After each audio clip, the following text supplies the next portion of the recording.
Hello friends, welcome to in my YouTube channel. I hope कि आप लोग अच्छे से होंगे। तो आज हम लोग इस वीडियो में क्लास 10th केमिस्ट्री चैप्टर 1 रासायनिक अभिक्रियाएं एवं समीकरण, तो आज हम लोग इसके दीर्घ उत्तरीय प्रश्नों को सॉल्व करने वाले हैं। तो अगर आप लोग इससे पहले हमारे इस चैनल पे नए आए हैं तो प्लीज़ चैनल को सब्सक्राइब कर दीजिएगा और वीडियो को लाइक कर दीजिएगा। तो चलते हैं अब हम लोग इसके प्रश्नों की ओर। तो यहाँ पे पहला नंबर क्वेश्चन है कि रासायनिक समीकरण क्या है। निम्नांकित समीकरण से कौन सी सूचनाएं प्राप्त होती है। यहाँ पे यह समीकरण दिया हुआ है, इससे हमें कौन सी सूचनाएं प्राप्त होती है। तो आइए यहाँ पे इन सभी प्रश्नों का आंसर हम लोग देखते हैं। तो इसका आंसर हम लोग लिखेंगे कि किसी भी रासायनिक अभिक्रिया में भाग लेने वाले पदार्थों को संकेतों एवं सूत्रों की सहायता से उस अभिक्रिया का संक्षिप्त निरूपण रासायनिक समीकरण कहलाता है। तो यहाँ पे रासायनिक समीकरण की परिभाषा आप लोग लिख लेंगे। फिर उसके बाद यह समीकरण दिया गया है, इससे एक प्रश्न पूछ रहा है कि इससे आपको कौन कौन सी सूचनाएं प्राप्त हो रही है। तो इसका आंसर लिखेंगे कि इस समीकरण से यह पता चलता है कि सल्फर डाइऑक्साइड, यहाँ पे देखिए सल्फर डाइऑक्साइड एवं ऑक्सीजन O2 ऑक्सीजन परस्पर संयोग करके सल्फर ट्राइऑक्साइड, यहाँ पे देखिए A2SO3, यहाँ पे ये समीकरण संतुलित है। तो यहाँ पे देखिए सल्फर ट्राइऑक्साइड बनाता है तथा यह एक संयोजन अभिक्रिया है, क्योंकि दो या दो से अधिक परस्पर जब इसके यौगिक जुटकर यानी कि अभिकारक जुटकर एक बड़े से प्रतिफल का निर्माण करते हैं तो उसे हम लोग संयोजन अभिक्रिया कहते हैं। तो यह संयोजन अभिक्रिया भी हो सकता है। तो आप लोग समझ गए होंगे और लिख भी लीजिएगा। तो चलते हैं अब हम लोग दूसरे नंबर क्वेश्चन की ओर।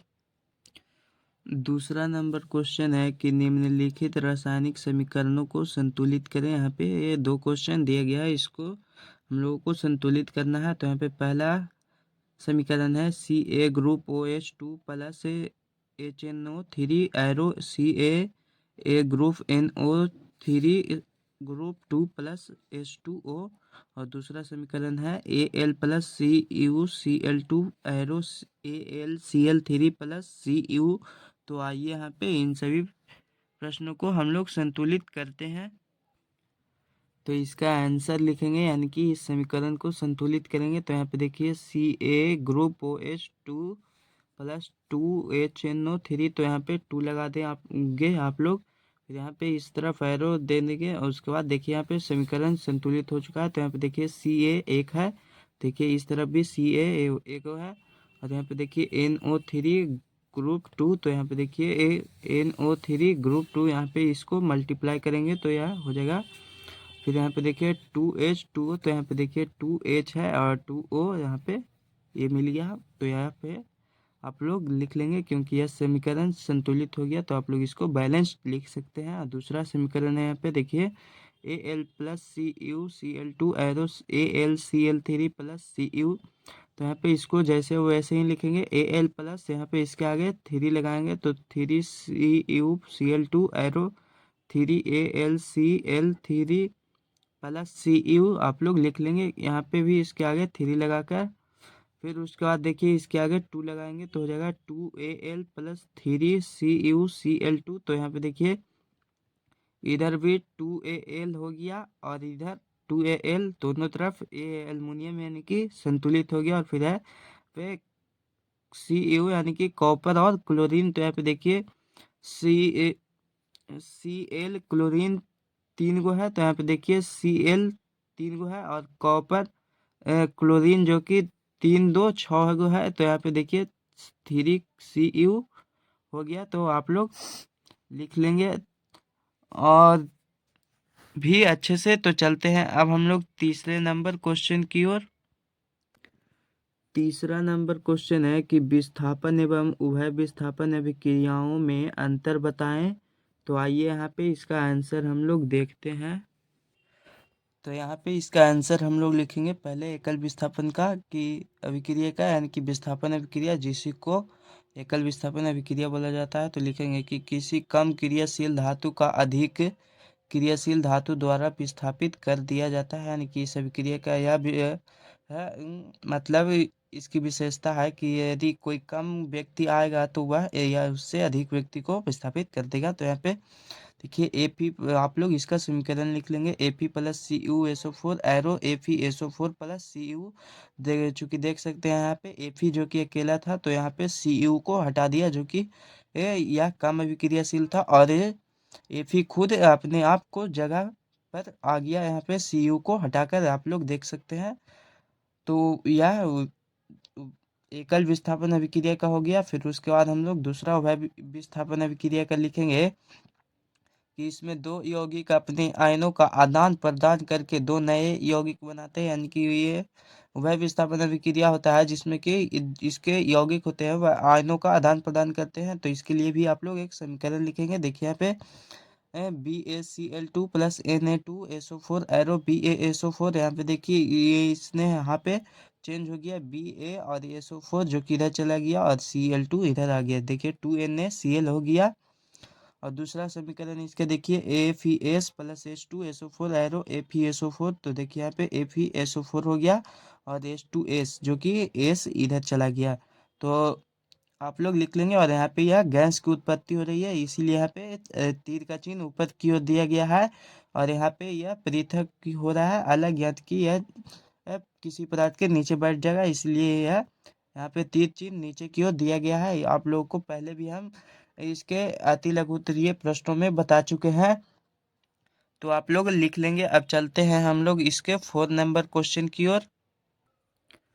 4 नंबर क्वेश्चन है कि हाइड्रोजन एवं ऑक्सीजन के लाभ हानि के संदर्भ में ऑक्सीकरण एवं अवकरण अभिक्रियाओं को समझाएं। तो आइए यहाँ पे इसका भी आंसर हम लोग देखते हैं। तो यहाँ पे इसका आंसर हम लोग लिखेंगे सबसे पहले ऑक्सीजन के संदर्भ में कि जब ऑक्सीजन किसी भी पदार्थ के साथ संयोग करता है तो उसे ऑक्सीकरण कहते हैं, और जब ऑक्सीजन किसी पदार्थ से निकलता है तो उसे अवकरण कहते हैं। तो आप लोग लिखेंगे। और फिर दूसरा हाइड्रोजन के संदर्भ में लिखेंगे कि जब किसी भी पदार्थ से हाइड्रोजन का निष्कासन होता है, यानी कि जब हाइड्रोजन निकल जाता है तो उसे ऑक्सीकरण कहते हैं। और दूसरा लिखेंगे कि जब किसी भी पदार्थ का हाइड्रोजन के साथ संयोग करता है तो उसे अपकरण, यानी कि जब हाइड्रोजन होता है वह किसी भी पदार्थ के साथ जुटता है तो यानी कि उससे के साथ दोस्ती करता है मान लीजिए, तो उसको हम लोग अपकरण कहते हैं। तो आप लोग समझ गए होंगे और लिख भी लीजिएगा। तो चलते हैं अब हम लोग 5 नंबर क्वेश्चन की ओर। 5 नंबर क्वेश्चन है कि निम्नलिखित किस प्रकार की अभिक्रियाएं हैं। यहाँ पे 4 क्वेश्चन दिया गया है, जिसमें पहला है शरीर में भोजन का पचना।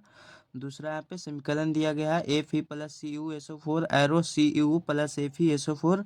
तीसरा समीकरण है Ca group OH2 plus 2HCl arrow CaCl2 plus 2H2O। और यहाँ पे चौथा क्वेश्चन है जिसमें समीकरण है CuO+H2 प्लस Cu+H2O। तो आइए यहाँ पे इन सभी प्रश्नों का आंसर हम लोग देखते हैं। तो यहाँ पे इसका आंसर लिखेंगे। पहला क्वेश्चन है शरीर में भोजन का पाचन, तो इसका आंसर हो जाएगा ऑक्सीकरण, क्योंकि इसमें ऑक्सीजन का संयोग होता है। और दूसरा क्वेश्चन है Fe+Cu SO4 arrow Cu+Fe SO4, यह समीकरण है। तो इसको हम लोग एकल विस्थापन अभिक्रिया लिखेंगे, क्योंकि इस अभिक्रिया में इसके आयन होते हैं जो कि विकारक होते हैं, जो अपने आयनों का आदान प्रदान करते हैं। तो देखिए यहाँ पे Cu SO4 जो कि एक साथ में था, जो कि इधर आकर अकेला हो गया, और Fe अकेला था वह इधर आकर एक साथ हो गया। तो यानी कि इसने अपने आयनों का आदान प्रदान कर लिया। तो आप लोग इसका कल विस्थापन अभिक्रिया लिख लेंगे। और तीसरा यहाँ पे दिया गया समीकरण Ca group OH2 plus 2HCl arrow CaCl2 plus 2H2O। तो इसको हम लोग संयोजन अभिक्रिया बोलेंगे, क्योंकि जब इसमें दो या दो से अधिक अभिकारक होते हैं वह जुट कर परस्पर संयोग का यानी कि प्रतिफल का निर्माण करते हैं, तो उसको हम लोग संयोजन अभिक्रिया बोलते हैं। तो आप लोग लिख लेंगे। और तीसरा यहाँ पे देखिए, यहाँ पे 4 समीकरण दिया गया है कि CuO+H2 एरो Cu+H2O। तो इसको हम लोग ऑक्सीकरण एवं अवकरण अभिक्रिया बोलेंगे, क्योंकि इसमें ऑक्सीजन का संयोग भी हो रहा है और हाइड्रोजन का यहाँ पे निष्कासन, यानी कि हाइड्रोजन जो कि त्याग दिया जा रहा है। तो आप लोग समझ गए होंगे और लिख भी लीजिएगा। तो चलते हैं अब हम लोग 6 नंबर क्वेश्चन की ओर, जो कि लास्ट क्वेश्चन है। 6 नंबर क्वेश्चन है कि क्या होता है जब, यहाँ पे 3 क्वेश्चन दिए गए हैं। पहला क्वेश्चन है कि जिंक धातु कॉपर सल्फेट के विलयन में डाला जाता है, और दूसरा क्वेश्चन है कि सिल्वर धातु कॉपर सल्फेट के विलयन में डाली जाती है, और तीसरा क्वेश्चन है कि पोटेशियम आयोडाइड का विलयन लेड एस्टेट के विलयन में डाला जाता है। तो आइए यहाँ पे इन सभी प्रश्नों का आंसर हम लोग देखते हैं।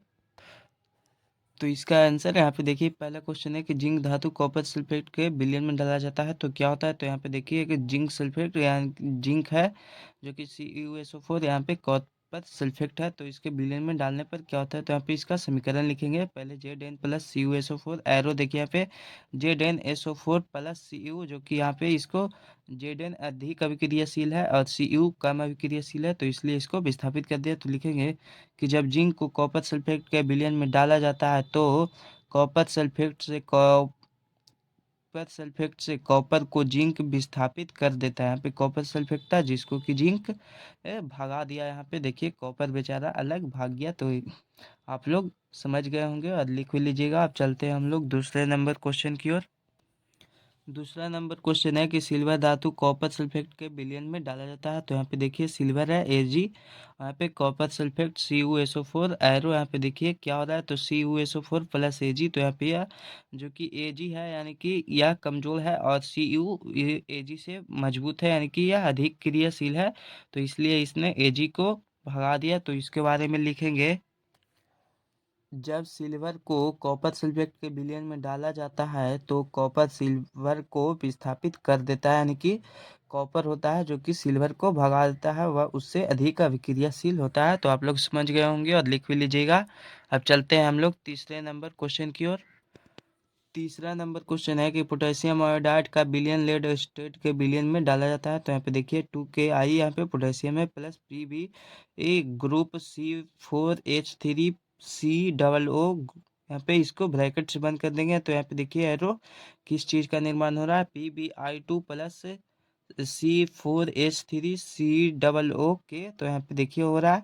तो इसके बारे में लिखेंगे कि पोटेशियम आयोडाइड के विलयन में लेड एसीटेट डालने पर, पोटेशियम है और इसमें लेड एस्टेट को डाल रहे हैं, तो देखिए यहाँ पे डालने पर लेड आयोडाइड का पीला अवक्षेप प्राप्त होता है, जो कि यह पीला अवक्षेप के रूप में प्राप्त हो जाएगा। तो आप लोग लिख लेंगे।